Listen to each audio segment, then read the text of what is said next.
ਇੱਕ ਓਂਕਾਰ ਸਤਨਾਮ ਕਰਤਾ ਪੁਰਖ ਨਿਰਭਉ ਨਿਰਵੈਰ ਅਕਾਲ ਮੂਰਤ ਅਜੂਨੀ ਸਾਹਿਬ ਗੁਰ ਪ੍ਰਸਾਦ। ਧੰਨ ਧੰਨ ਗੁਰੂ ਗ੍ਰੰਥ ਸਾਹਿਬ ਜੀ ਮਹਾਰਾਜ, ਧੰਨ ਗੁਰੂ ਗੋਬਿੰਦ ਸਿੰਘ ਸਾਹਿਬ ਸੱਚੇ ਪਾਤਸ਼ਾਹ। नदर करो महाराज, भूल छिमो हमरी प्रभापन, भूलनहार कहाँ को मूसो। वाहिगुरु जी का खालसा, वाहिगुरु जी की फतेह। अज असी 34वीं पौड़ी दी विचार आरंभ करनी है। इत्थों महाराज खंडां दी गल शुरू करते हैं। खंड की ने उस चों असी की समझते हाँ, वो अज असी विचार शुरू कर सकते हैं। जे आप चो कोई पढ़ सके तो फिर असी विचार शुरू करिए। राती रुती तित्ती वार, पवन पानी अग्नि पाताल, तिस विच धरती आप रखी धर्मसाल, तिस विच जी जुगत के रंग, तिनके नाम अनेक अनंत, कर्मी कर्मी होए विचार, सच्चा आप सच्चा दरबार, तिथे सोहन पंच प्रवाण, नदरी करम पवै निशान, कच बकाई उथे पाए, नानक गया जापे जाए। जपजी साहिब ने सानू अनेक दर्शन कराए हैं। अध्यात्म की डूंघाइयां विच कई गुप्त राज खोले हैं। इन्हां पौड़ियां चों निकलते हुए साहिब ने अनेक अनेक रंगां दी गल पौड़ियां विच चलाई है।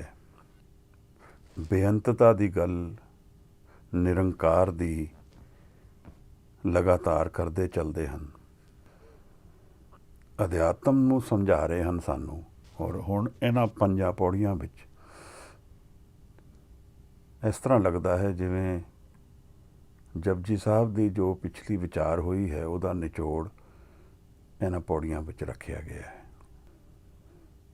जिहड़ी सारी क्रिएशन की गल, धरती की गल और धरती ते फिर आण दा मकसद की गल और साडा धर्म की रिलेशन है, जिस तरह की विचार साहिब ने पिछे सानू समझाई है, उहदे विच इस तरह समझ आता है कि कई बार कई पौड़ियां विच बेअंतता की और ब्रह्म ज्ञान की अवस्था की गल उस पौड़ी के अंत विच कह देंदे हन, जिवें कि अखीर की गल पहले कह दी होए। क्योंकि दरअसल कोई भी कर्म असी पूरे रूप विच करांगे, मन नूं अर्पण करके करांगे तां असी पहुँचण की क्षमता रखते हैं। चाहे वो सुनना होए, चाहे वो मनना होए, चाहे वो जप करना होए, यह सारी ब्रह्म ज्ञान और साडे दे विच जो पर्दा है वो एक कूड़ की दीवार का है। ना तो दीवार सच्ची है, ना उस दीवार दे विच जो है वो सच्चा है। पर उस पार तो खबर बड़ी थोड़ी आती है। जिहड़ा शरीर छड्ड के चला गया वो चला गया, हुण उत्थों खबर किस तरह आए। इहो जिहा जन जिहदी सुरती दोनों स्थान ते बराबर कायम है, इत्थे पैर हन पर सुरती पाताल विच है। पाताल तो यह भाव नहीं कि ऊपर है, पर काल तो परे दे विच है। सुरत दे ध्यान दे विच सारे दर्शन हन। साहिब सानू इस तरह का ही उपदेश करते हैं,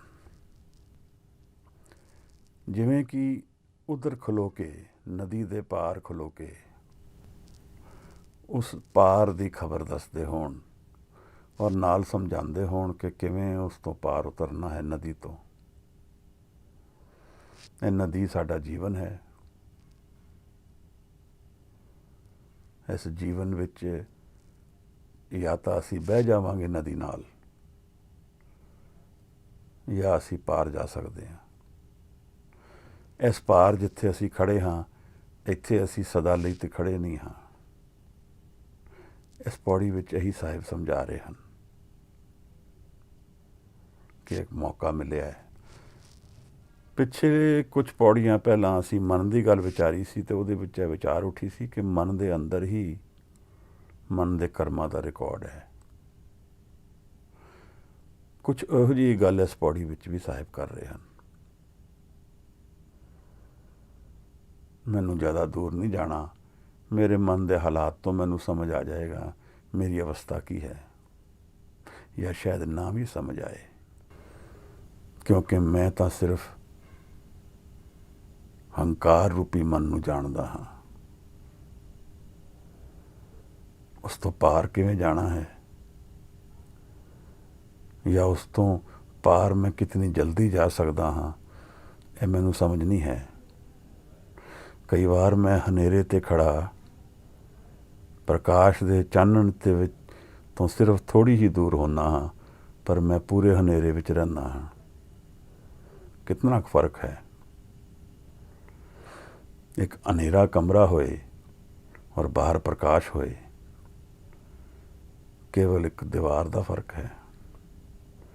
8-9 ਇੰਚ, 10 ਇੰਚ, 12 ਇੰਚ, ਅਗਰ ਇਸ ਤਰ੍ਹਾਂ ਗਿਣਤੀ ਦੇ ਰੂਪ ਵਿੱਚ ਦੇਖੀਏ ਤੇ। ਔਰ ਅਧਿਆਤਮ ਦੇ ਮਾਰਗ ਵਿੱਚ ਤੇ ਕੋਈ ਗਿਣਤੀ ਨਹੀਂ ਹੈ, ਕੇਵਲ ਇੱਕ ਪਰਦਾ ਹੈ। ਮੈਨੂੰ ਗਿਆਨ ਨਹੀਂ ਹੈ। ਕਈ ਵਾਰ ਮੈਂ ਪ੍ਰਕਾਸ਼ ਦੇ ਬਹੁਤ ਹੀ ਨੇੜੇ ਹਾਂ, ਪਰ ਫਿਰ ਵੀ ਹਨੇਰੇ 'ਚ ਹਾਂ। ਚਾਹੇ ਨੇੜੇ ਹਾਂ, ਚਾਹੇ ਦੂਰ ਹਾਂ। ਗੁਰੂ ਸਾਹਿਬ ਸਾਨੂੰ ਇੱਕ ਜੁਗਤੀ ਸਮਝਾ ਰਹੇ ਹਨ ਬਾਰ-ਬਾਰ। ਅਨੇਕਾਂ ਹੀ ਤਰ੍ਹਾਂ, ਅਨੇਕਾਂ ਹੀ ਰੂਪ ਵਿੱਚ। ਇਹ ਨਦਰ ਦਾ ਸ਼ਬਦ ਕਿੰਨੀ ਵਾਰ ਵਰਤਿਆ ਹਜ਼ੂਰ ਨੇ। ਬਾਰ-ਬਾਰ ਸਾਨੂੰ ਨਦਰ ਵੱਲ ਪ੍ਰੇਰਦੇ ਹਨ। ਬਾਣੀ ਦਾ ਨਾਮ ਹੀ ਜਪ ਰੱਖਿਆ ਹੈ। ਜਪ ਮਨ ਸਤਨਾਮ ਸਦਾ ਸਤਨਾਮ। ਆਓ ਪਿਆਰਿਓ, ਗੁਰੂ ਨਾਨਕ ਸਾਹਿਬ ਦੇ ਚਰਨਾਂ 'ਚ ਬੈਠ ਕੇ ਕੁਝ ਅਧਿਆਤਮ ਦੀ ਉਡਾਰੀ ਵਿੱਚ ਸਮਝ ਲਈਏ ਕਿ ਕੂੜ ਦਾ ਜੀਵਨ ਕਿਵੇਂ ਛੱਡਿਆ ਜਾਏਗਾ। ਅਖੀਰ ਤਾਂ ਕੂੜ ਨੂੰ ਹੀ ਛੱਡਣਾ ਹੈ। ਆਪ ਕੂੜ ਦੀ ਦੀਵਾਰ ਨੂੰ ਢਾਣ 'ਚ ਕਿੰਨੀ ਦੂਰ ਹੋ, ਆਪ ਨੂੰ ਵੀ ਨਹੀਂ ਪਤਾ ਹੋ ਸਕਦਾ। ਕੋਈ ਅੰਦਾਜ਼ਾ ਨਹੀਂ ਹੈ। ਦਰਅਸਲ ਇਹ ਜੀਵਨ ਥੋੜੀ ਜਿਹੀ ਬੁਝਾਰਕ ਹੈ। ਇੱਥੇ ਅਸੀਂ ਅਗਰ ਅੱਖਾਂ ਖੋਲ ਕੇ ਚੱਲੀਏ ਤਾਂ ਇਹਦਾ ਸੱਤ ਬਹੁਤ ਜਲਦੀ ਸਮਝ ਆ ਜਾਂਦਾ ਹੈ, ਔਰ ਅੱਖਾਂ ਮੀਟ ਕੇ ਚੱਲੀਏ ਤਾਂ ਕਈ ਜਨਮ ਸੁੱਤੇ ਰਹਿੰਦੇ ਆ। ਇਹਦੇ ਅੰਦਰ ਹੀ ਰੋਗ ਹਨ, ਔਰ ਉਹਨਾਂ ਰੋਗਾਂ ਦਾ ਹੱਲ ਵੀ ਇਹਦੇ ਅੰਦਰ ਹੀ ਹੈ।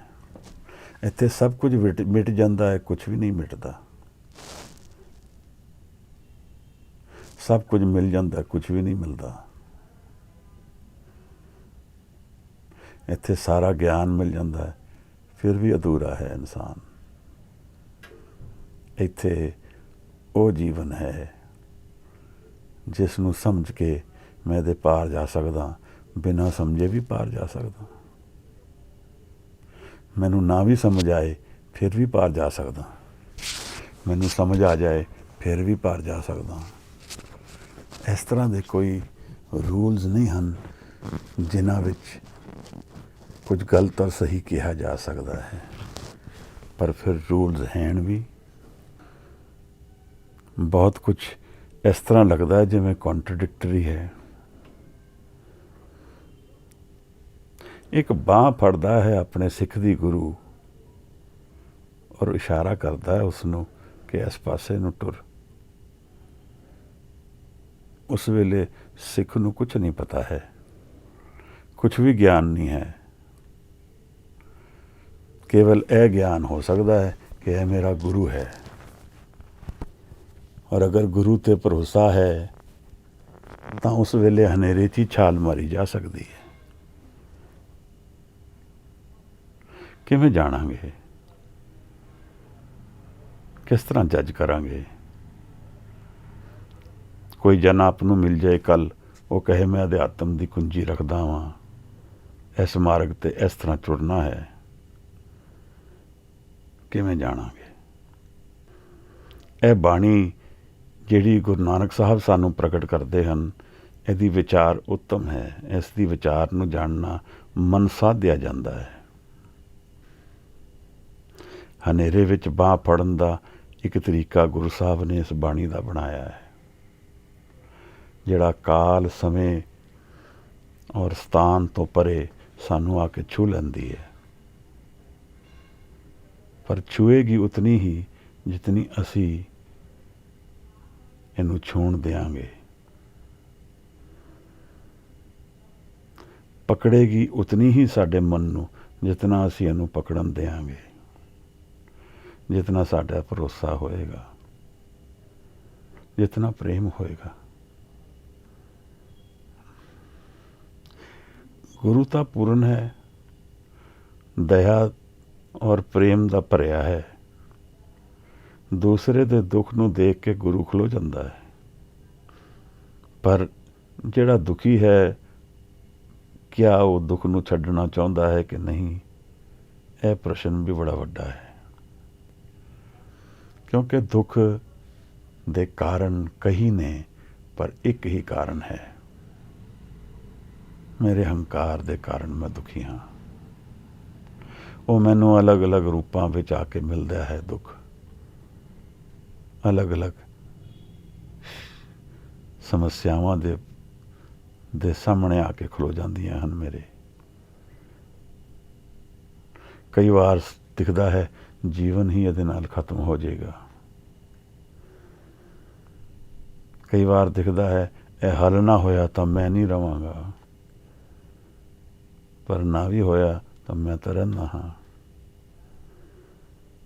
ਮਨ ਬੜੇ ਭੁਲੇਖਿਆਂ ਚੋਂ ਨਿਕਲਦਾ ਹੈ,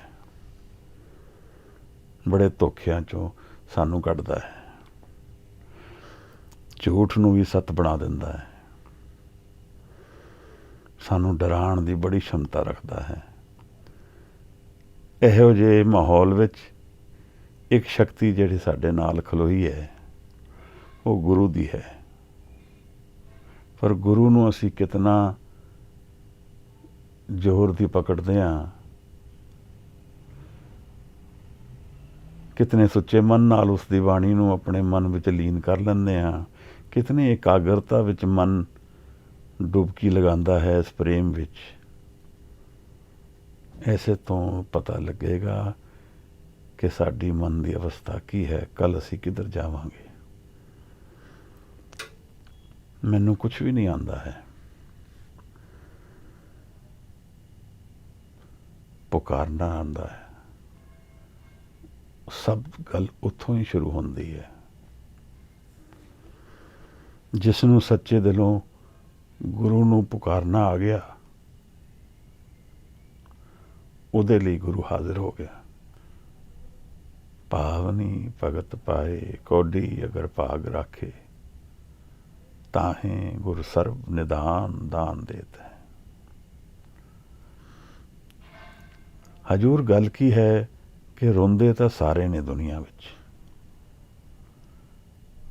ਪਰ ਗੁਰੂ ਨੂੰ ਸਾਹਮਣੇ ਜਾਣ ਕੇ ਕੋਈ ਰੋਂਦਾ ਹੈ। ਆਪਣੇ ਦੁੱਖ ਨੂੰ ਅਸੀਂ ਜ਼ਰੂਰ ਰੋ ਲੈਂਦੇ ਹਾਂ ਕਿ ਮੈਨੂੰ ਦੁਖੀ ਕੀਤਾ ਜਾ ਰਿਹਾ ਹੈ, ਪਰ ਮੈਂ ਤੇਰਾ ਸਿੱਖ ਹਾਂ, ਇਸ ਭਾਵ ਨਾਲ ਬਹੁਤ ਥੋੜੇ ਰੋਂਦੇ ਹਾਂ। ਪਰ ਇਹਨਾਂ ਦੋਨਾਂ ਵਿੱਚ ਅਥਰੂ ਤਾਂ ਦੋਨਾਂ ਵਿੱਚ ਇੱਕੋ ਜਿਹੇ ਹਨ, ਪਰ ਮਨ ਦੀ ਭਾਵਨਾਵਾਂ ਫਰਕ ਨੇ। ਇੱਕ ਦੇ ਵਿੱਚ ਹੰਕਾਰ ਹੋਰ ਵੱਧ ਜਾਏਗਾ, ਇੱਕ ਦੇ ਵਿੱਚ ਹੰਕਾਰ ਗਿਰਨ ਦੀ ਸ਼ਮਤਾ ਹੈ। ਜਿਸ ਚੀਜ਼ ਨੂੰ ਅਸੀਂ ਬਹੁਤ ਡੂੰਘੀ ਸਮੱਸਿਆ ਲੈ ਕੇ ਜੀਵਨ ਬਣਾ ਕੇ ਚੱਲਦੇ ਹਾਂ, ਕਈ ਵਾਰ ਉਸ ਤਰ੍ਹਾਂ ਦੀ ਹੈ ਨਹੀਂ। ਸਾਡੀ ਇਮੈਜੀਨੇਸ਼ਨ ਵੀ ਬਹੁਤ ਹੈ। ਪਰ ਭਾਵੇਂ ਜੋ ਵੀ ਹੋਏ, ਗੁਰੂ ਤਾਂ ਹਾਜ਼ਰ ਨਾਜ਼ਰ ਹੈ। ਇਸ ਚੀਜ਼ ਨੂੰ ਮੈਂ ਜਾਣ ਪਾਇਆ ਕਿ ਨਹੀਂ ਜਾਣ ਪਾਇਆ। ਇਸ ਨੂੰ ਜਾਣਨ ਦੀ ਸ਼ਮਤਾ ਦੁੱਖ ਵਿੱਚ ਜ਼ਿਆਦਾ ਹੈ, ਸੁੱਖ ਵਿੱਚ ਘੱਟ ਹੈ। ਕਿਉਂਕਿ ਦੁੱਖ ਵਿੱਚ ਮੈਂ ਅੰਤਰ ਮਨ ਵਿੱਚ ਜਲਦੀ ਜਾਂਦਾ ਹਾਂ। ਮਹਾਰਾਜ, ਅਸੀਂ ਜਪਜੀ ਸਾਹਿਬ ਦੀ ਇਤਨੀ ਵਿਚਾਰ ਕੀਤੀ ਹੈ, ਕਈ ਘੰਟਿਆਂ ਦੀ ਵਿਚਾਰ ਹੋ ਗਈ ਹੈ। ਮਨ ਵਿੱਚ ਕੁਝ ਅਕਸ ਪਿਆ ਹੋਏ ਸ਼ਾਇਦ। ਇਹ ਜਿਹੜੇ ਖੰਡ ਨੇ, ਜਿਹੜੇ ਹੁਣ ਸਾਹਿਬ ਸਾਨੂੰ ਖੰਡਾਂ ਚੋਂ ਕੱਢ ਰਹੇ ਹਨ, ਇਹ 4 ਪੌੜੀਆਂ ਨੇ ਔਰ 5 ਖੰਡ ਹਨ। ਪਰ ਇਹਨਾਂ ਵਿੱਚ ਓਵਰਲੈਪ ਵੀ ਹੈ। ਜਿਵੇਂ ਅਸੀਂ ਸੁਣਿਏ ਦੀ ਪੌੜੀ ਨੂੰ ਵਿਚਾਰੀਏ ਤਾਂ ਮਹਾਰਾਜ ਜਦੋਂ ਕਹਿੰਦੇ ਨਾਨਕ ਭਗਤਾਂ ਸਦਾ ਵਿਗਾਸ, ਸੁਣਿਏ ਦੁਖ ਪਾਪ ਕਾ ਨਾਸ, ਤਾਂ ਇਹ ਉਸ ਆਨੰਦ ਦੀ ਗੱਲ ਕਰਦੇ ਨੇ ਜਿਹਦੇ ਦਰਸ਼ਨ ਇਹਨਾਂ 4 ਖੰਡਾਂ ਵਿੱਚ, 4 ਪੌੜੀਆਂ ਵਿੱਚ, 5 ਖੰਡਾਂ ਵਿੱਚ ਦਿਖਦੇ ਹਨ।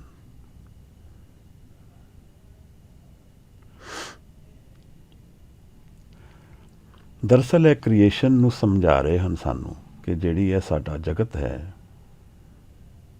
ਇਹਦੀ ਬਣਤ ਕਿਸ ਤਰ੍ਹਾਂ ਹੈ। ਇਹਦੇ 2 ਤਰ੍ਹਾਂ ਹਨ ਦੇਖਣ ਦੇ।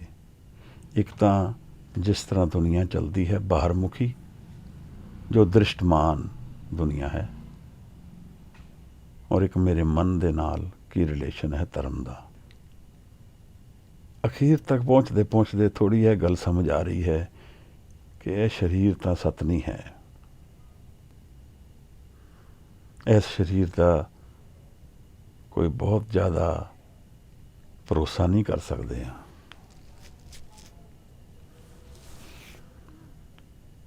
ਪਰ ਮਨ ਜ਼ਿਆਦਾ ਸੱਤ ਦਿਖਦਾ ਹੈ। ਮੇਰੇ ਮਨ ਦੀ ਅਵਸਥਾ ਜ਼ਿਆਦਾ ਸੱਤ ਦਿਖਦੀ ਹੈ।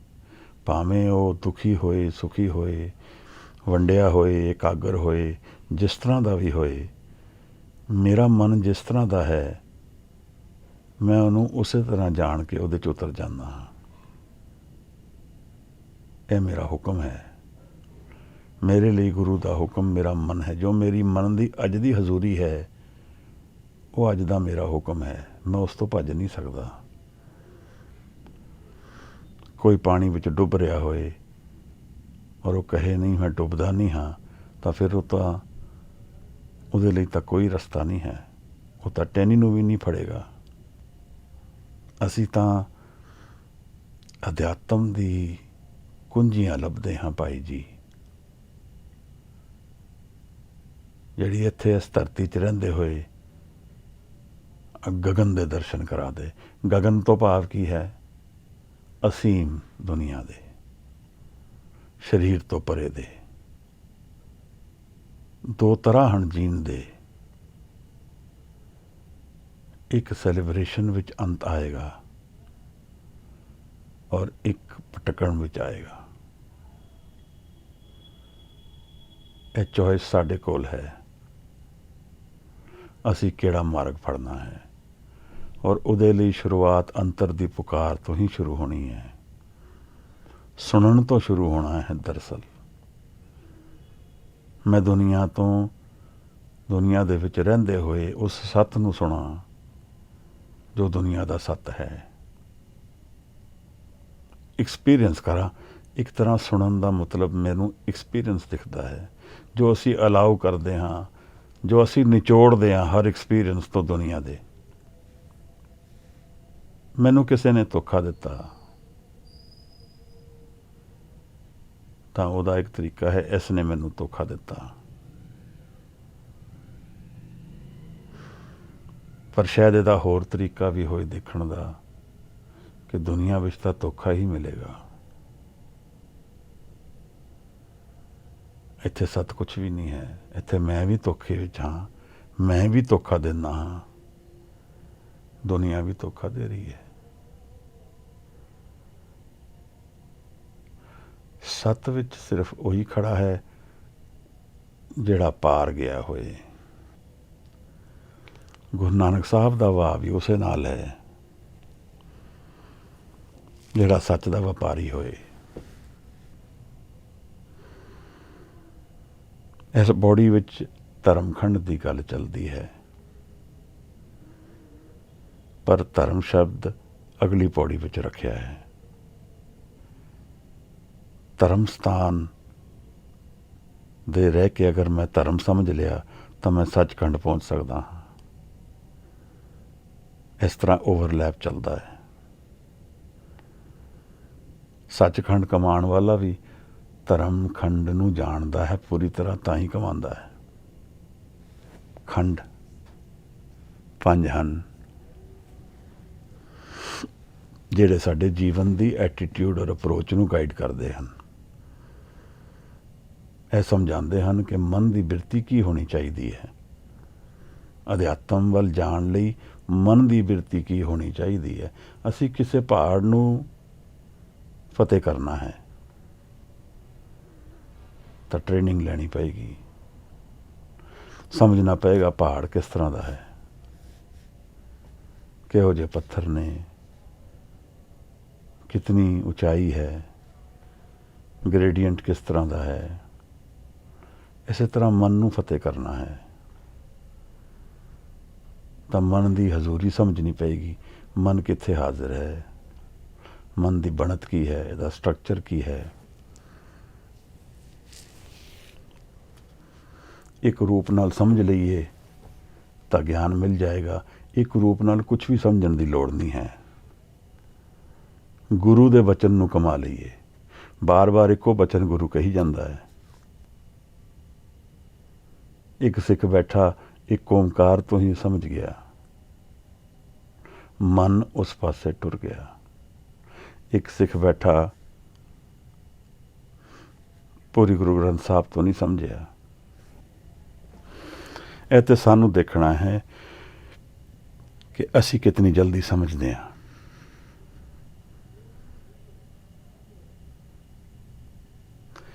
ਕਿਤੇ ਇੱਕ ਕੋਨੇ ਤੇ ਗੁਰੂ ਮਿਲ ਜਾਏ, ਇੱਕ ਘੜੀ ਵਿੱਚ ਮਨ ਸਮਝ ਜਾਏ, ਸਾਰੀ ਦੁਨੀਆ ਬਦਲ ਜਾਂਦੀ ਹੈ।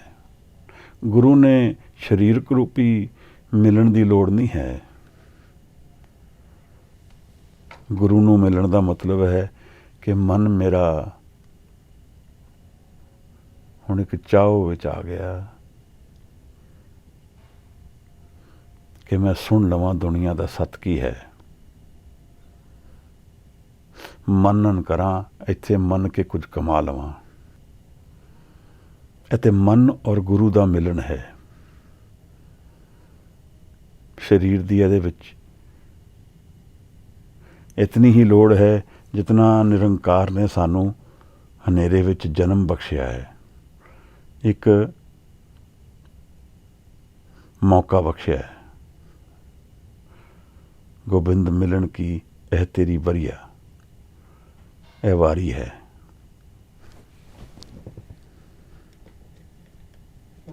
ਅਸੀਂ ਕਿਸ ਤਰ੍ਹਾਂ ਜਾਣਿਆ ਇਸ ਨੂੰ, ਕਿਤਨੀ ਡੂੰਘਾਈ ਵਿੱਚ ਜਾਣਿਆ, ਇਹ ਮੈਟਰ ਸ਼ਾਇਦ ਨਾ ਕਰੇ, ਪਰ ਸਾਨੂੰ ਗੁਰੂ ਦੇ ਬਚਨ 'ਤੇ ਮਨ ਨੂੰ ਖੜਾ ਕਰਨ ਦੀ ਗਿਆਨ ਅਗਰ ਆ ਜਾਏ ਤਾਂ ਫਿਰ ਸ਼ਾਇਦ ਕਿਸੇ ਹੋਰ ਬਹਿਸ ਦੀ ਲੋੜ ਨਹੀਂ ਹੈ।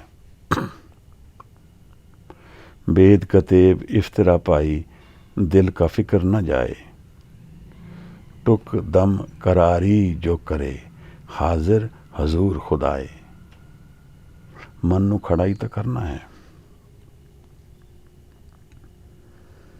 टुरदे फिरदे मन नू खड़ा करना है। बनी जिस ਲਈ ਸੀ ਧਰਤੀ, ਜਦੋਂ ਇਸ ਪੌੜੀ ਨੂੰ ਪੜ੍ਹੀਏ ਤਾਂ ਥੋੜ੍ਹਾ ਜਿਹਾ ਵਿਚਾਰ ਉੱਠਦਾ ਹੈ ਕਿ ਇਹ ਧਰਮਸਾਲ ਬਣੀ ਸੀ, ਲੱਗਦੀ ਤਾਂ ਨਹੀਂ ਹੈ। ਧਰਮਸਾਲ ਤਾਂ ਹੈ ਪਰ ਲੱਗਦੀ ਨਹੀਂ ਹੈ ਧਰਮਸਾਲ। ਜਿਵੇਂ ਧਰਮੀ ਲੋਕਾਂ ਨੇ ਦੁਨੀਆ ਛੱਡ ਦਿੱਤੀ ਹੋਏ ਔਰ ਅਧਰਮੀ ਹੁਣ ਰਾਜ ਕਰਦੇ ਹੋਣ। ਕਹਾਣੀ ਲੰਬੀ ਹੈ, ਆਓ ਇਸ ਪੌੜੀ ਨੂੰ ਵਿਚਾਰੀਏ। ਰਾਤੀ ਰੁੱਤੀ ਥਿੱਤੀ ਵਾਰ, ਪਵਨ ਪਾਣੀ ਅਗਨੀ ਪਾਤਾਲ, ਤਿਸ ਵਿੱਚ ਧਰਤੀ ਥਾਪ ਰੱਖੀ ਧਰਮਸਾਲ। ਪਹਿਲੀ ਪੰਕਤੀ ਵਿੱਚ ਸਮੇਂ ਦੀ ਗੱਲ ਕਰ ਰਹੇ ਹਨ। ਰਾਤੀ ਰੁੱਤੀ ਥਿੱਤੀ ਵਾਰ, ਵਾਰ ਨੇ ਦਿਨ, ਥਿੱਤ ਜਿਹੜੇ ਥਿੱਤੀਆਂ ਲੂਨਰ ਕੈਲੰਡਰ ਵਿੱਚ ਚਲਦੀਆਂ ਨੇ, ਔਰ ਰੁੱਤੀ ਰੁੱਤਾਂ ਔਰ ਰਾਤ, ਡੇ ਐਂਡ ਨਾਈਟ। ਰੁੱਤਾਂ ਜਿਹੜੀਆਂ ਨੇ ਉਹ ਸੋਲਰ ਕੈਲੰਡਰ 'ਤੇ ਚਲਦੀਆਂ ਨੇ। ਤਾਂ ਚੇਂਜ ਦੀ ਗੱਲ ਆ ਗਈ ਹੈ। ਇਹ ਦੁਨੀਆ, ਇਹ ਸਾਰੀ ਜੀਵਨ ਚੇਂਜ ਕਰਕੇ ਚੱਲਦਾ ਹੈ। ਇਹ ਸੰਸਾਰ ਸਮੇਂ ਦੇ ਬਦਲਾਅ ਵਿੱਚ ਸਭ ਕੁਝ ਬਦਲਦਾ ਹੈ।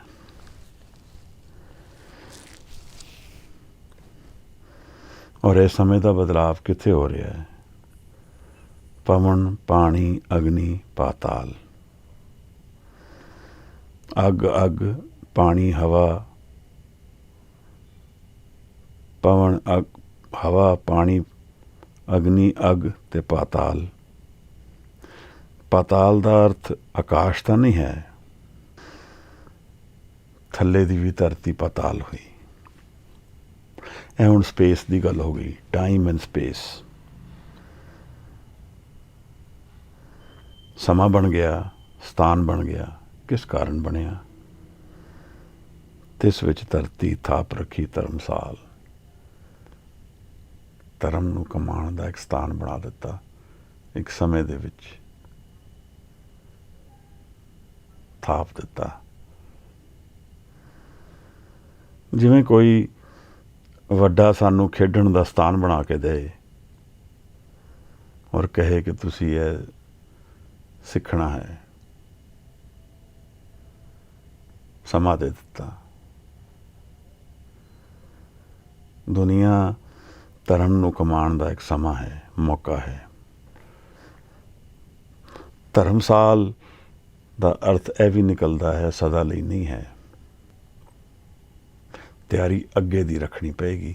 ਪੈਰ ਇਸ ਧਰਤੀ 'ਤੇ ਹੋਣ, ਮਨ ਦੇ ਉੱਪਰਲੇ ਵਿਚਾਰ ਵੀ ਧਰਤੀ ਨਾਲ ਹੀ ਜੁੜੇ ਹੋਣ, ਦੁਨੀਆ ਨਾਲ ਜੁੜੇ ਹੋਣ, ਪਰ ਅੰਤਹਿਮਨ ਨਿਗਾਹ ਜਿਹੜੀ ਹੈ ਸੱਤ ਵੱਲ ਰੱਖਣੀ ਹੈ।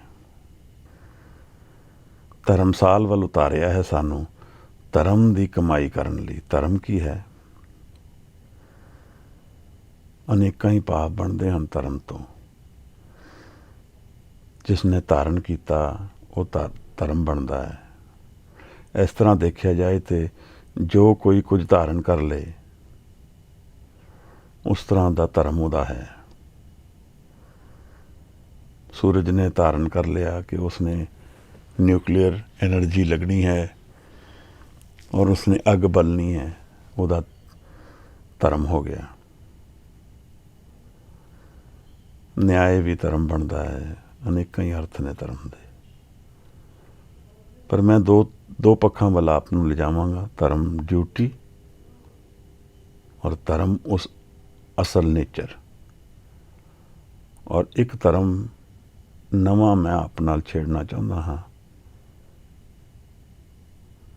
ਜਿਹਦੇ 'ਚ ਧਰਤੀ ਰੀਡਿਫਾਈਨ ਹੋਏਗੀ। ਤਾਂ ਮੇਰੀ ਡਿਊਟੀ ਕੀ ਹੈ?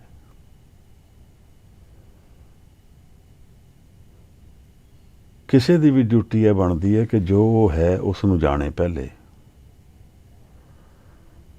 ਮੇਰਾ ਅਸਲ ਮੈਂ ਕੀ ਹੈ? ਅੱਜ ਸਵੇਰੇ ਮੈਂ ਉੱਠਿਆ, ਮਨ ਉਦਾਸ ਸੀ। ਦੁਪਹਿਰ ਨੂੰ ਬਹੁਤ ਖੇੜਾ ਸੀ। ਸ਼ਾਮ ਨੂੰ ਨਾਰਾਜ਼ ਹੋ ਗਿਆ। ਰਾਤੀ ਬਹੁਤ ਸ਼ਾਂਤ ਹੋ ਗਿਆ। ਇਹਦੇ 'ਚ ਸੱਤ ਕੌਣ ਹੈ? ਇਹ ਸਾਰੇ ਮੇਰੇ ਵੱਖ-ਵੱਖ ਸਮੇਂ ਵਿੱਚ ਸੱਤ ਹਨ, ਇਹ ਤਾਂ ਠੀਕ ਹੈ, ਪਰ ਮੈਂ ਅਸਲੀਅਤ ਵਿੱਚ ਹਾਂ ਕੌਣ?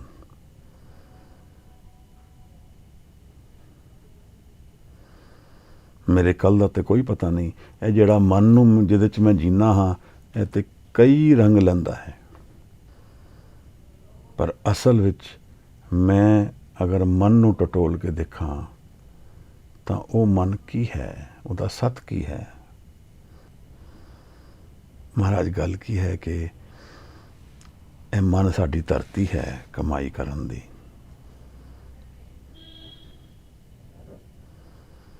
ਮੈਨੂੰ ਉਸ ਧਰਤੀ ਵਿੱਚ ਸਥਾਪਿਤ ਕੀਤਾ ਹੈ। ਅਸੀਂ ਜੀਂਦੇ ਤਾਂ ਇਸ ਧਰਤੀ 'ਤੇ ਹਾਂ ਜਿੱਥੇ ਬਾਹਰ ਮੁਖੀ ਦੁਨੀਆ ਹੈ, ਪਰ ਸਾਰੇ ਐਕਸਪੀਰੀਅੰਸ ਮਨ ਵਿੱਚ ਆਉਂਦੇ ਹਨ। ਕਿਸੇ ਨਾਲ ਝਗੜਾ ਹੋਇਆ, ਮਨ ਵਿੱਚ ਅਸਰ ਪਿਆ, ਮਨ ਵਿੱਚ ਵਿਚਾਰ ਉੱਠੇ, ਮਨ ਵਿੱਚ ਭਾਵਨਾਵਾਂ ਉੱਠੀਆਂ, ਸਾਰਾ ਝਗੜਾ ਤੇ ਮਨ ਵਿੱਚ ਹੋਇਆ ਹੈ। ਦਿਖਦਾ ਬਾਹਰ ਹੈ ਤਾਂ ਕਿਹੜੀ ਧਰਤੀ ਹੈ? ਬਾਹਰਲੀ ਦੁਨੀਆ ਤਾਂ ਹੈ, ਪਰ ਬਾਹਰਲੀ ਦੁਨੀਆ ਦਾ ਧਿਆਨ ਕਰਕੇ ਮੈਂ ਆਪਣੇ ਸੱਤ ਨੂੰ ਨਹੀਂ ਜਾਣ ਪਾਵਾਂਗਾ। ਤਾਂ ਫਿਰ ਕਿਹੜੀ ਧਰਤੀ 'ਤੇ ਖਲੋ ਕੇ ਮੈਂ ਆਪਣੇ ਸੱਤ ਨੂੰ ਜਾਣ ਪਾਵਾਂਗਾ?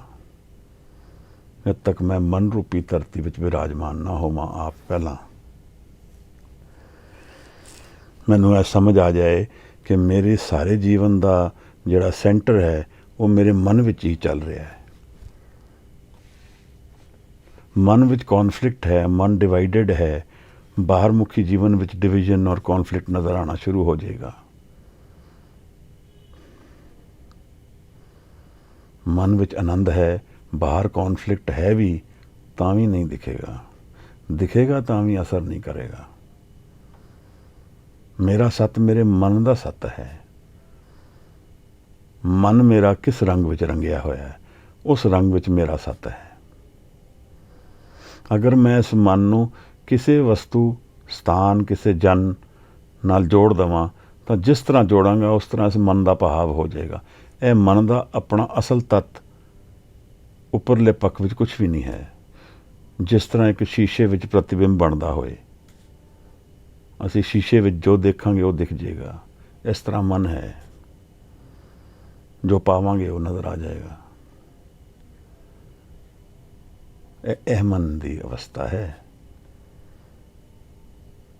ਇਸ ਮਨ ਦੀ ਗੱਲ ਕਰਦੇ ਹੈ, ਉਨ ਮਨ ਦੀ ਨਹੀਂ।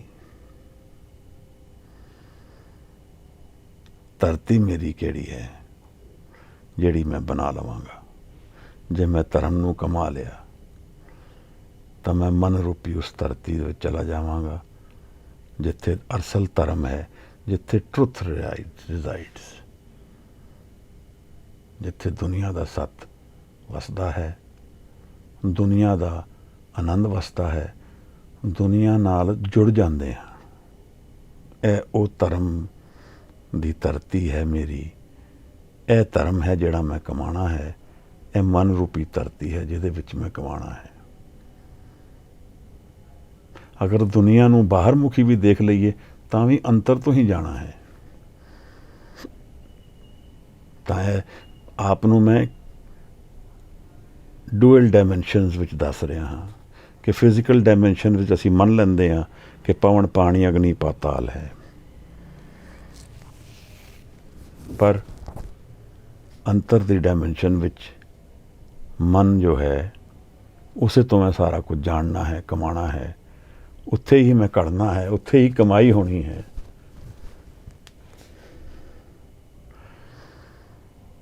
ਤੇ ਉਹੀ ਧਰਤੀ ਹੈ ਮੇਰੀ ਜਿੱਥੇ ਧਰਮਸਾਲ ਬਣੇਗੀ। ਅਗਰ ਇਸ ਧਰਮ ਨੂੰ ਮੈਂ ਪੂਰਾ ਕਮਾ ਲਿਆ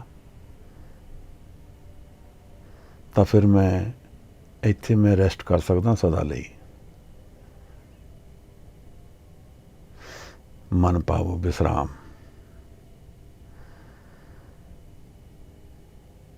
ਔਰ ਅਗਰ ਨਹੀਂ ਕਮਾਇਆ ਤਾਂ ਫਿਰ ਮੈਂ ਭਟਕਦਾ ਹੀ ਰਹਾਂਗਾ। ਕੁਝ ਸਮੇਂ ਦਾ ਫਿਰ ਮੈਂ ਮਾਲਕ ਹਾਂ। ਫਿਰ ਨਵਾਂ ਮਨ ਆ ਜਾਏਗਾ, ਮੌਕਾ ਅਗਰ ਹੋਰ ਮਿਲੇਗਾ ਤਾਂ, ਇਹ ਵਰੀਆ ਫਿਰ ਮਿਲੇ ਤਾਂ। ਉਸ ਤਾਂ ਮੇਰੇ ਤੇ ਕੋਈ ਕੰਟਰੋਲ ਨਹੀਂ ਹੈ। ਅਨੇਕ ਤਰ੍ਹਾਂ ਦੇ ਰੰਗ ਵਸਦੇ ਨੇ ਇਸ ਦੁਨੀਆ ਵਿੱਚ, ਤੇ ਇਸ ਵਿੱਚ ਜੀ ਜੁਗਤ ਕੇ ਰੰਗ। ਅਨੇਕ ਜੀ ਨੇ, ਅਨੇਕ ਜੁਗਤੀਆਂ ਨਾਲ ਜੀਂਦੇ ਨੇ। ਇਸ ਤਰ੍ਹਾਂ ਮੇਰੇ ਮਨ ਵਿੱਚ ਵੀ ਅਨੇਕ ਨੇ, ਅਨੇਕ ਭਾਵਨਾਵਾਂ ਨੇ, ਅਨੇਕ ਥਾਟਸ ਨੇ, ਅਨੇਕ ਸਮੇਂ ਨੇ, ਅਨੇਕਾਂ ਹੀ ਡਾਇਰੈਕਸ਼ਨਸ ਵਿੱਚ ਮੇਰਾ ਮਨ ਫਲੋ ਕਰਦਾ ਹੈ। ਜਿਸ ਤਰ੍ਹਾਂ ਬਾਹਰ ਦੀ ਦੁਨੀਆ ਵਿੱਚ ਅਨੇਕਤਾ ਹੈ, ਇਸ ਤਰ੍ਹਾਂ ਮੇਰੇ ਮਨ ਵਿੱਚ ਵੀ ਹੈ। ਫਿਰ ਮਹਾਰਾਜ ਸਾਨੂੰ ਆਪਣੇ ਪਿਆਰੇ ਦਰਸ਼ਨ ਕਰਾਉਂਦੇ ਹਨ। ਤਿੰਨ ਕੇ ਨਾਮ ਅਨੇਕ ਅਨੰਤ। ਅਨੰਤ ਸ਼ਬਦ ਕਿਤਨਾ ਪਿਆਰਾ ਹੈ ਗੁਰੂ ਨਾਨਕ ਸਾਹਿਬ ਨੂੰ।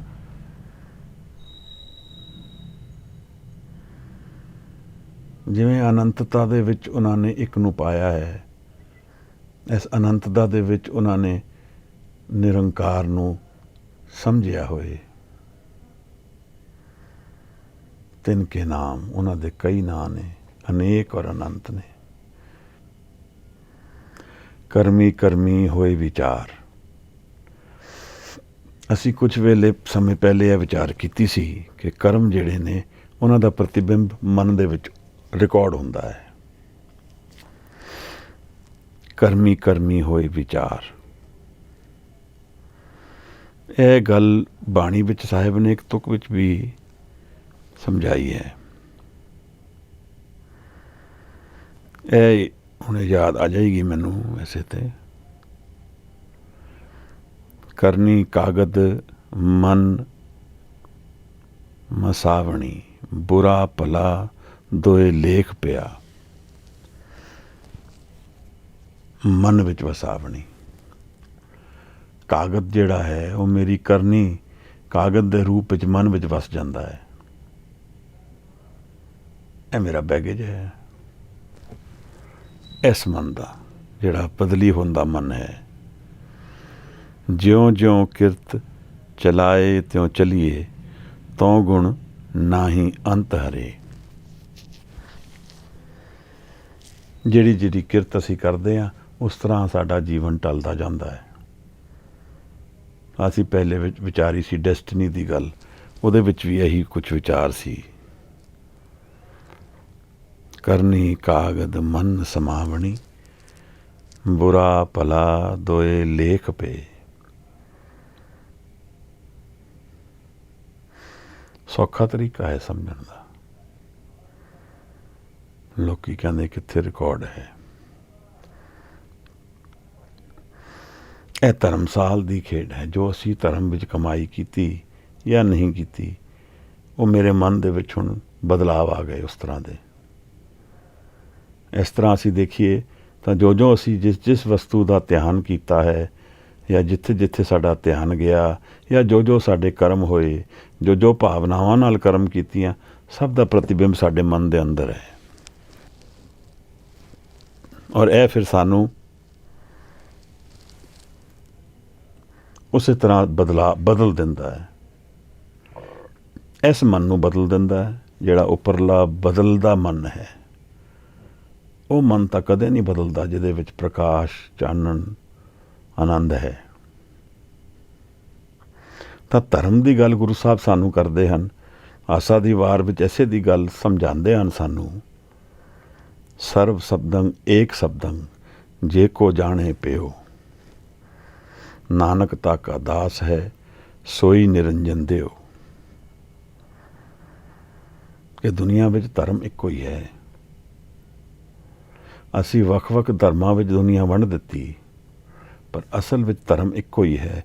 ਆਪਣੇ ਸੱਤ ਨੂੰ ਜਾਣਨਾ, ਮੇਰੇ ਮਨ ਦੇ ਵਿੱਚ ਨਿਰੰਕਾਰ ਕਿੱਥੇ ਵਸਦਾ ਹੈ, ਮੇਰੇ ਮਨ ਦਾ ਅਸਲ ਰੂਪ ਕੀ ਹੈ, ਇਹ ਧਰਮ ਹੈ। ਇਹਦੇ ਲਈ ਕਿੱਥੇ ਜਾਣਾ ਪਏਗਾ? ਮਨ ਦੇ ਅੰਦਰ, ਹੋਰ ਕੋਈ ਤਰੀਕਾ ਨਹੀਂ ਹੈ। ਔਰ ਮੰਦਿਰ ਦਾ ਅਗਰ ਅਸੀਂ ਅਰਥ ਕੱਢੀਏ ਤਾਂ ਉਹਦਾ ਅਰਥ ਵੀ ਇਹੀ ਨਿਕਲਦਾ ਹੈ। ਮਨ ਦੇ ਅੰਦਰ ਕੀ ਹੈ? ਮਨ ਦੇ ਅੰਦਰ ਉਹ ਸਾਨੂੰ ਲੱਭਣਾ ਹੈ। ਸਾਨੂੰ ਉਸ ਪਾਸੇ ਨੂੰ ਜਾਣਾ ਹੈ। ਇਹ ਗੱਲ ਬੜੀ ਸਮਝਣੀ ਜ਼ਰੂਰੀ ਹੈ ਕਿ ਸਾਡੀ ਧਰਤੀ ਕਮਾਈ ਦੀ ਸਾਡਾ ਮਨ ਹੈ। ਮਨ ਬਾਰੇ ਸੁਚੇਤ ਹੋ ਜਾਵਾਂਗੇ, ਬਹੁਤ ਚੀਜ਼ਾਂ ਹਲਕੀਆਂ ਹੋ ਜਾਣਗੀਆਂ। ਮਨ ਆਪਣੇ ਸੁਚੇਤ ਬਹੁਤ ਕੁਝ ਫਰਕ ਪੈ ਜਾਏਗਾ। ਕਿਉਂਕਿ ਮਨ ਵਿੱਚ ਜਦੋਂ ਸੁਚੇਤ ਨਹੀਂ ਹੁੰਦਾ ਤਾਂ ਮਨ ਮੇਰਾ ਮਾਲਕ ਹੈ। ਜਦੋਂ ਮਨ ਵਿੱਚ ਸੁਚੇਤ ਹੋ ਗਿਆ ਤਾਂ ਫਿਰ ਮੈਂ ਮਾਲਕ ਬਣਨ ਦੇ ਵੱਲ ਤੁਰ ਪੈਣਾ ਸ਼ੁਰੂ ਹੋ ਜਾਂਦਾ। ਫਿਰ ਮੈਂ ਸਮਝ ਜਾਂਦਾ ਇੱਕ ਦੰਦਾਂ ਦੀ ਬੜੀ ਬਿਮਾਰੀ ਹੈ। ਕਈ ਲੋਕ ਸੁਣਦੇ ਹੋਏ ਦੰਦ ਆਪਣੇ ਕਿਰਾਂਦੇ ਨੇ। ਤਾਂ ਡਾਕਟਰ ਨੇ ਮੈਨੂੰ ਕਿਹਾ ਕਿ ਹੁਣ ਮੈਂ ਤੁਹਾਨੂੰ ਦੱਸ ਦਿੱਤਾ ਨਾ, ਹੁਣ ਨਹੀਂ ਹੋਏਗਾ ਇਹ। ਯਾਨੀ ਕਿ ਪਹਿਲੇ ਅਨਕੌਂਸ਼ੀਅਸਲੀ ਹੁੰਦਾ ਸੀ, now that you are conscious about it, ਇਹ ਨਹੀਂ ਹੋਏਗਾ। ਇਸੇ ਤਰ੍ਹਾਂ ਮਨ ਦਾ ਵੀ ਭਾਵ ਹੈ ਕਿ ਮਨ ਜਦੋਂ ਅਸੀਂ ਆਪਣੇ ਮਨ ਦੇ ਬਾਰੇ ਅਵੇਅਰ ਹੋ ਜਾਈਏ ਤਾਂ ਅਸੀਂ ਮਨ ਦੇ ਧਿਆਨ ਵਿੱਚ ਜੀਣਾ ਸ਼ੁਰੂ ਕਰ ਦਿੰਦੇ ਹਾਂ। ਔਰ ਜਦੋਂ ਇਹ ਧਿਆਨ ਪੱਕ ਗਿਆ ਔਰ ਸ਼ਬਦ ਨਾਲ ਮਿਲ ਗਿਆ ਤਾਂ ਰਸਤਾ ਖੁੱਲ੍ਹ ਗਿਆ। ਜਿਵੇਂ ਨਦੀ ਪਾਰ ਕਰਨ ਲਈ ਮੈਂ ਆਪਣੀ ਬਾਹਾਂ ਨਾਲ ਰੱਸੀ ਨੂੰ ਫੜ ਕੇ ਜਾਂਦਾ ਹਾਂ। ਅਗਰ ਮੇਰੀ ਬਾਹਾਂ ਵਿੱਚ ਤਾਕਤ ਨਹੀਂ ਹੈ ਤਾਂ ਮੈਂ ਰੱਸੀ ਵਿੱਚ ਜਿਤਨਾ ਵੀ ਜ਼ੋਰ ਹੋਏ ਮੈਂ ਬਹਿ ਜਾਵਾਂਗਾ ਪਾਣੀ ਨਾਲ। ਤਾਂ ਜਿਹੜੀ ਬਾਹਾਂ ਦੀ ਤਾਕਤ ਹੈ ਇਹ ਮੇਰਾ ਧਿਆਨ ਹੈ। ਅਗਰ ਵੇਵਰਿੰਗ ਮਾਈਂਡ ਹੈ ਤਾਂ ਕਦੇ ਮੈਂ ਫੜਿਆ ਕਦੇ ਛੱਡ ਦਿੱਤਾ, ਫਿਰ ਕਿਵੇਂ ਪਾਰ ਜਾਵਾਂਗਾ। ਤਾਂ ਮਨ ਦੇ ਵਿੱਚ ਕਮਾਈ ਕਰਨੀ ਹੈ, ਮਨ ਦੀ ਧਰਤੀ ਨੂੰ ਤਿਆਰ ਕਰਨਾ ਹੈ। ਮਹਾਰਾਜ ਸ਼ਬਦ ਰੂਪੀ ਬੀਜ ਆਪਣੇ ਚਮਤਕਾਰ ਦਿਖਾ ਦੇ।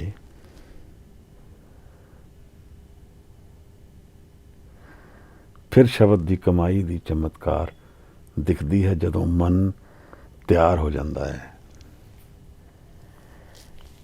ਜਿਸ ਦਿਨ ਮੇਰਾ ਮਨ ਤਿਆਰ ਹੋ ਗਿਆ, ਸ਼ਬਦ ਤਾਂ ਪ੍ਰਗਟ ਹੈ, ਹਰ ਥਾਂ ਤੇ ਹੈ। ਕੋਈ ਸਥਾਨ ਨਹੀਂ ਜਿੱਥੇ ਸ਼ਬਦ ਨਹੀਂ ਹੈ। ਬਾਣੀ ਸਾਨੂੰ ਗੁਰੂ ਸਾਹਿਬ ਨੇ ਬਖਸ਼ੀ ਹੈ, ਇਹੀ ਗੁਰੂ ਹੈ। ਸਿੱਧ ਗੋਸ਼ਟੀ ਵਿੱਚ ਇਹੀ ਗੱਲ ਸਾਹਿਬ ਸਮਝਾਉਂਦੇ ਹਨ। ਸ਼ਬਦ ਗੁਰੂ ਹੈ, ਪਰ ਅਗਰ ਚੇਲਾ ਤਿਆਰ ਨਹੀਂ ਤਾਂ ਕੀ ਗੁਰੂ ਕਰੇਗਾ। ਮਹਾਰਾਜ ਅਸੀਂ ਫਿਰ ਇਸ ਚੀਜ਼ ਨੂੰ ਵਿਚਾਰੀਏ। ਕਬੀਰ ਧਰਤੀ ਸਾਧ ਕੀ ਤਸ਼ਕਰ ਬੈਸੇ ਗਾਏ। ਧਰਤੀ ਤਾਂ ਸਾਧ ਦੀ ਸੀ, ਤਸ਼ਕਰ ਲੈ ਗਏ ਇਹਨੂੰ। ਇਹ ਮੇਰੀ ਮਨ ਦੀ ਵੀ ਹਾਲਤ ਹੈ, ਇਹ ਬਾਹਰਲੀ ਦੁਨੀਆ ਦੀ ਵੀ ਹਾਲਤ ਇਹੀ ਹੈ। ਤਸਕਰ ਚੋਰ ਲੈ ਗਏ ਇਸ ਨੂੰ, ਚੋਰਾਂ ਦੇ ਪੱਖ ਹੱਥ ਆ ਗਈ। ਧਰਤੀ ਸਾਧ ਦੀ ਸੀ। ਕਬੀਰ ਧਰਤੀ ਸਾਧ ਕੀ ਤਸ਼ਕਰ ਬੈਸੇ ਗਾਏ। ਮਹਾਰਾਜ ਕਿਰਪਾ ਕਰਨ ਸਾਨੂੰ ਇਹ ਗੱਲ ਸਮਝ ਆ ਜਾਏ।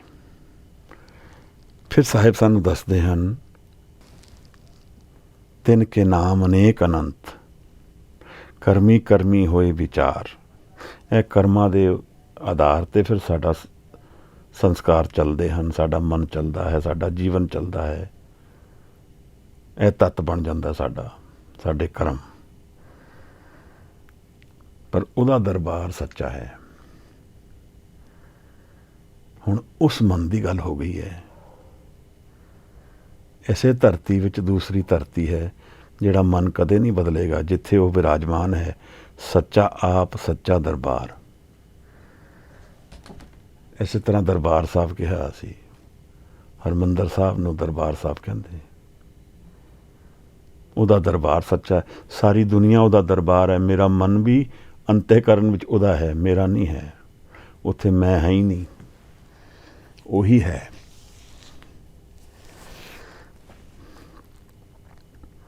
ਸੱਚ ਨੂੰ ਜਾਣਨਾ ਭੁੱਖ ਬਣਾਉਣੀ ਪੈਂਦੀ ਹੈ, ਪੁਕਾਰਨਾ ਪੈਂਦਾ ਹੈ। ਇੱਕ ਦਰਸ਼ਨ ਕਰਾ ਰਹੇ ਹਨ ਧਰਮਸਾਲ ਦੀ, ਆਪਣੇ ਮਨ ਦੀ ਸਾਡੀ ਦਰਸ਼ਨ ਕਰਾ ਰਹੇ ਹਨ, ਬਾਹਰਮੁਖੀ ਜੀਵਨ ਦੇ ਵੀ ਦਰਸ਼ਨ ਕਰਾ ਰਹੇ ਹਨ ਕਿ ਇਹ ਦੁਨੀਆ ਦੀ ਬਣਤ ਹੈ।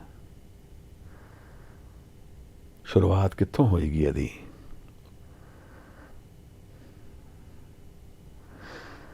ਤਿੱਥੇ ਸੋਹਣ ਪੰਜ ਪ੍ਰਵਾਨ, ਜਿਹੜੇ ਉਸ ਧਰਤੀ ਨੂੰ ਕਾਇਮ ਹੋ ਗਏ, ਜਿਹੜੇ ਸੱਤ ਹੈ ਦਰਬਾਰ ਵਿੱਚ ਰਹਿੰਦੇ ਹਨ ਉੱਥੇ, ਉਹ ਫਿਰ ਪੰਚ ਨੇ, ਉਹ ਸੋਹਣੇ ਲੱਗਦੇ ਹਨ ਉੱਥੇ। ਮੈਂ ਜਦ ਉਸ ਮਨ ਦੀ ਧਰਤੀ ਨੂੰ ਜਿੱਤ ਲਿਆ ਤਾਂ ਧਰਮਸਾਲ ਨੂੰ ਜਾਣ ਲਿਆ। ਧਰਮਸਾਲ ਸਾਰੀ ਦੁਨੀਆ ਹੈ, ਮੇਰੇ ਮਨ ਦੇ ਥਰੂ ਕਮਾਇਆ ਜਾਏਗਾ। ਹੋਰ ਕੀ ਤਰੀਕਾ ਹੈ? ਦੁਨੀਆ ਨੂੰ ਮੈਂ ਐਕਸਪੀਰੀਅੰਸ ਆਪਣੇ ਮਨ ਦੇ ਵਿੱਚੋਂ ਹੀ ਕਰਦਾ, ਹੋਰ ਕਿਸੇ ਤਰੀਕੇ ਤੋਂ ਨਹੀਂ ਕਰ ਸਕਦਾ।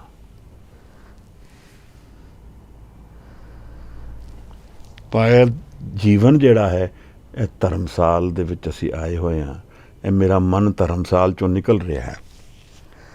ਇਸ ਨੂੰ ਇੰਦਰੀਆਂ ਮਿਲ ਗਈਆਂ ਹਨ ਗਿਆਨ ਪ੍ਰਾਪਤ ਕਰਨ ਲਈ, ਸਮੇਂ ਦੇ ਵਿੱਚ ਬੰਨ੍ਹਿਆ ਗਿਆ ਹੈ। ਤਾਂ ਰਾਤੀ ਰੁੱਤੀ ਥਿੱਤੀ ਵਾਰ,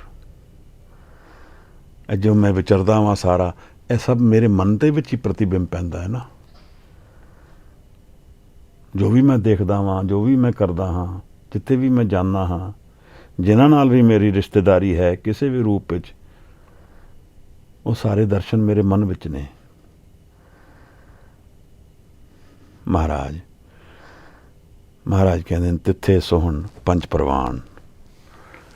ਸਾਹਿਬ ਨੇ ਸਾਨੂੰ ਸ਼ੁਰੂਆਤ ਤੋਂ ਹੀ ਸਿਧਾਂਤ ਬੜੇ ਪ੍ਰਗਟ ਕੀਤੇ ਹਨ, ਔਰ ਗੁਰਪ੍ਰਸਾਦ ਵਿੱਚ ਮੂਲ ਮੰਤਰ ਦੀ ਹਜ਼ੂਰੀ ਹੈ। ਉਹ ਨਦਰ ਦੀ ਗੱਲ ਕਈ ਵਾਰ ਕਰਦੇ ਚੱਲਦੇ ਹਨ। ਇੱਥੇ ਨਦਰ ਤੋਂ ਭਾਵ ਨਿਰੰਕਾਰ ਦੀ ਕਿਰਪਾ, ਨਿਰੰਕਾਰ ਆਪ,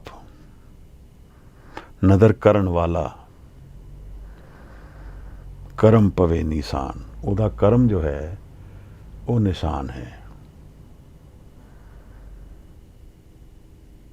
ਨਿਸ਼ਾਨ ਕਿੱਥੇ ਹੈ? ਸਰੀਰ ਦੇ ਵਿੱਚ ਕਿਹੜਾ ਨਿਸ਼ਾਨ ਹੁੰਦਾ? ਸਰੀਰ ਦੇ ਨਾਲ ਚਲੇ ਜਾਣਾ ਹੈ। ਉਹਦੀ ਕਰਮ ਦੀ ਨਿਸ਼ਾਨੀ ਮੇਰੇ ਮਨ ਦੇ ਵਿੱਚ ਹੀ ਹੈ। ਜਦੋਂ ਮੈਂ ਜੁੜ ਗਿਆ ਉਹਦੇ ਨਾਲ, ਉਹਦਾ ਕਰਮ ਹੋ ਗਿਆ, ਮੈਨੂੰ ਨਿਸ਼ਾਨ ਮਿਲ ਗਿਆ।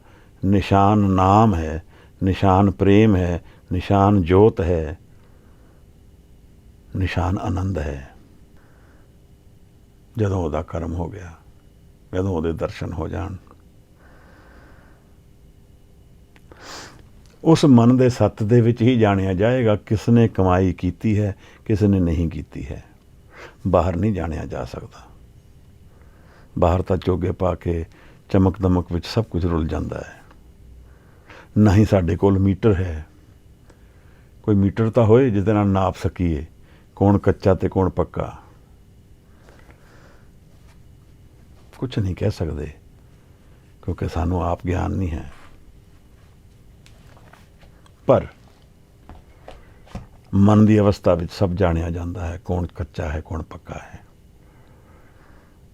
ਜਿਹੜਾ ਇਸ ਕੂੜ ਦੀ ਦੀਵਾਰ ਦੇ ਪਾਰ ਨਹੀਂ ਗਿਆ, ਉਹ ਇੱਧਰ ਰਹਿ ਗਿਆ। ਜਿਸ ਨੇ ਕੂੜ ਦੀ ਦੀਵਾਰ ਤੋੜ ਦਿੱਤੀ, ਉਸ ਮਨ ਨੂੰ ਵਿੱਚ ਰੱਖ ਕੇ ਆਪਣਾ ਜੀਵਨ ਉੱਥੇ ਬਣਾ ਲਿਆ। ਹੁਣ ਉਹ ਘਰ ਚਲਾ ਗਿਆ। ਹੁਣ ਉਹਦੀ ਧਰਮਸਾਲ ਸਦਾ ਲਈ ਹੈ। ਇਹ ਇੱਕ ਬੜੀ ਨਿਰਾਲੀ ਜੀ ਗੱਲ ਹੈ ਕਿ ਗੁਰੂ ਸਾਹਿਬ ਨੇ ਸਾਨੂੰ ਦੋਨੋਂ ਪੱਖ ਜੀਵਨ ਦੇ ਦੁਨੀਆ ਦੇ ਦਿੱਤੇ ਹਨ। ਚੇਂਜਿੰਗ ਵਰਲਡ ਨੂੰ ਵੀ ਐਕਸਪੀਰੀਅੰਸ ਕਰ ਸਕਦੇ ਹਾਂ, ਔਰ ਉਸ ਨੂੰ ਵੀ ਐਕਸਪੀਰੀਅੰਸ ਕਰ ਸਕਦੇ ਹਾਂ ਜਿਹੜਾ ਕਦੇ ਨਹੀਂ ਬਦਲਦਾ। ਪ੍ਰੇਮ ਭਗਤ ਹੋਵਤ ਨਿਸਤਾਰਾ, ਸਾਧ ਰੂਪ ਆਪਣਾ ਤਨ ਤਾਰਿਆ, ਮਹਾ ਅਗਨ ਤੇ ਆਪ ਉਬਾਰਿਆ। ਇਹ ਤੇ ਗੱਲ ਸਾਰੀ ਇਸ ਤਰ੍ਹਾਂ ਹੀ ਸਮਝਣੀ ਹੈ ਕਿ ਮੈਂ ਆਪਣੇ ਮਨ ਬਾਰੇ ਕਿਤਨਾ ਅਵੇਅਰ ਹਾਂ। ਬਾਹਰ ਮੁਖੀ ਮੁਸੀਬਤਾਂ ਨੂੰ ਅਗਰ ਅੰਤਰ ਵਿੱਚ ਸਮਝਣਾ ਸ਼ੁਰੂ ਕਰ ਦਈਏ, ਸ਼ਾਇਦ ਸਾਡਾ ਜੀਵਨ ਪਲਟ ਜਾਏ। ਮੇਰੇ ਜੀਵਨ ਵਿੱਚ ਵੀ ਕਈ ਵਿਘਨ ਆਉਂਦੇ ਹਨ। ਇਹ ਜੀਵਨ ਹੈ ਹੀ ਵਿਘਨਾਂ ਦਾ ਰੂਪ ਵਿੱਚ ਬਣਿਆ। ਫਿਜ਼ੀਕਲ ਫਾਰਮ ਵਿੱਚ ਆਉਂਦੇ ਹਨ, ਉਹਦੇ ਨਾਲ ਮਨ ਪਰੇਸ਼ਾਨ ਹੁੰਦਾ ਹੈ, ਪਰ ਉਹਦਾ ਸੋਰਸ ਤਾਂ ਸਾਰਾ ਮਨ ਹੀ ਹੈ, ਮੇਰੇ ਕਰਮ ਹੀ ਹਨ। ਔਰ ਉਸ ਤੋਂ ਮੈਂ ਗਰੋ ਕਰ ਸਕਦਾ ਹਾਂ ਕਿ ਨਹੀਂ, ਇਹ ਚੋਇਸ ਮੇਰੀ ਹੈ।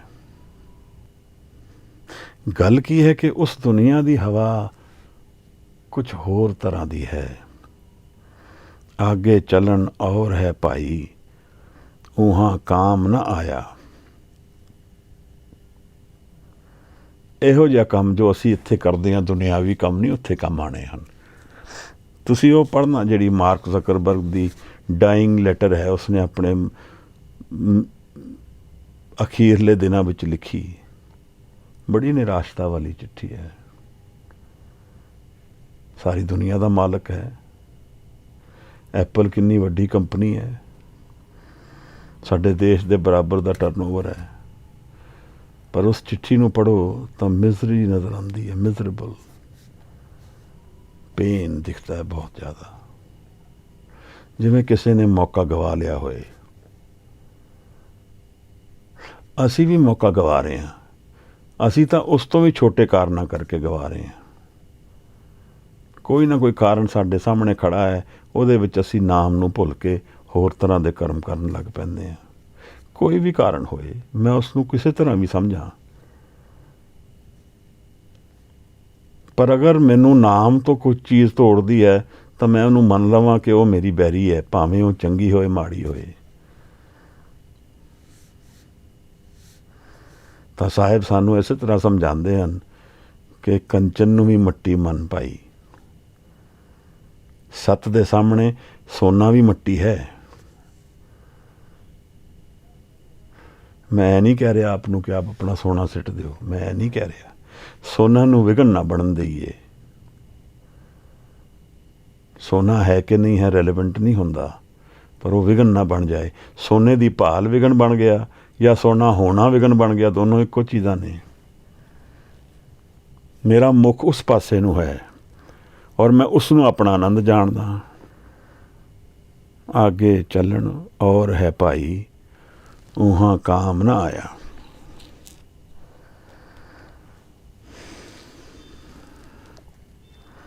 ਦੇਖੋ, ਗੱਲ ਸਾਹਿਬ ਨੇ ਜੋ ਸਾਨੂੰ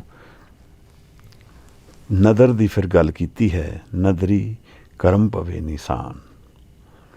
ਧੰਨ ਗੁਰੂ ਨਾਨਕ, ਸੱਚਾ ਨਿਸ਼ਾਨ ਉਹਦਾ ਕਰਮ ਹੈ। ਇਉਂ ਸਮਝ ਲਈਏ ਜਿਵੇਂ ਕੋਈ ਪਿਤਾ ਜਾਂ ਮਾਂ ਆਪਣੇ ਬੱਚੇ ਨੂੰ ਗਲਵਕੜੀ 'ਚ ਲੈਂਦੀ ਹੋਏ, ਇਸੇ ਤਰ੍ਹਾਂ ਉਹਦਾ ਨਿਸ਼ਾਨ ਹੈ।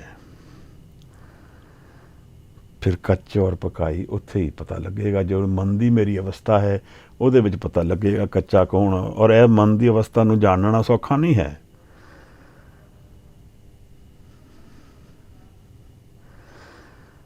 ਮਹਾਰਾਜ ਕਹਿੰਦੇ ਨਾਨਕ ਗਿਆ ਜਾਪੇ ਜਾਏ। ਮਹਾਰਾਜ ਕਹਿੰਦੇ ਨੇ ਕਿ ਜੋ ਗਿਆ ਉੱਥੇ, ਜਿਸਨੇ ਉਸ ਅਵਸਥਾ ਨੂੰ ਜਾਣਿਆ, ਸਿਰਫ ਉਹੀ ਜਾਣ ਸਕਦਾ ਹੈ।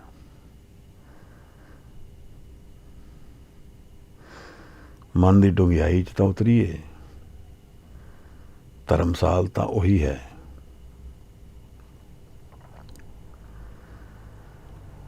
ਹੋਰ ਧਰਤੀ ਤਾਂ ਸਾਰੀ ਬਦਲਦੀ ਹੈ, ਮਨ ਦੇ ਵਿੱਚ ਇੱਕ ਧਰਤੀ ਹੈ ਜੋ ਕਦੇ ਨਹੀਂ ਬਦਲਦੀ।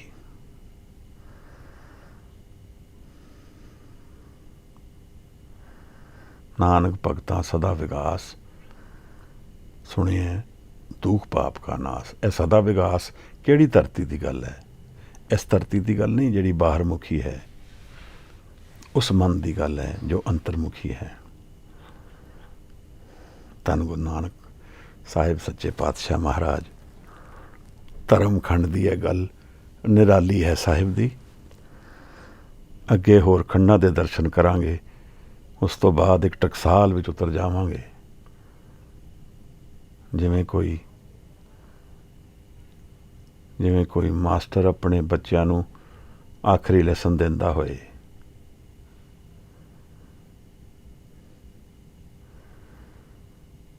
ਗੌਤਮ ਬੁੱਧ ਮਰਦਾ ਸੀ, ਕਹਿੰਦਾ ਹੈ ਆਪੇ ਦੀਪੋ ਭਵੋ, ਆਪਣੇ ਦੀਪਕ ਆਪ ਬਣ ਜਾਓ। ਉਹਦਾ ਆਖਰੀ ਲੈਸਨ ਸੀਗਾ।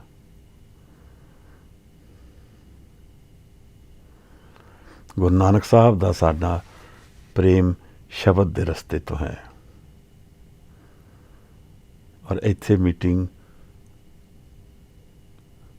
ਸਮੇਂ ਦੇ ਬਿੱਦ ਵਿੱਚ ਨਹੀਂ ਹੈ, ਸਮੇਂ ਤੋਂ ਸਥਾਨ ਤੋਂ ਪਰੇ ਹੈ ਤਾਂ ਜੀਵਨ ਦੇ ਵਿੱਚ, ਹੈ ਤਾਂ ਸਮੇਂ ਦੇ ਵਿੱਚ, ਪਰ ਮਨ ਦੇ ਵਿੱਚ ਸਮੇਂ ਤੋਂ ਪਰੇ ਵਿੱਚ ਹੈ। ਗੁਰੂ ਸਾਹਿਬ ਦੀ ਹਾਜ਼ਰੀ ਮਨ ਦੇ ਵਿੱਚ ਸਦਾ ਲਈ ਹੈ।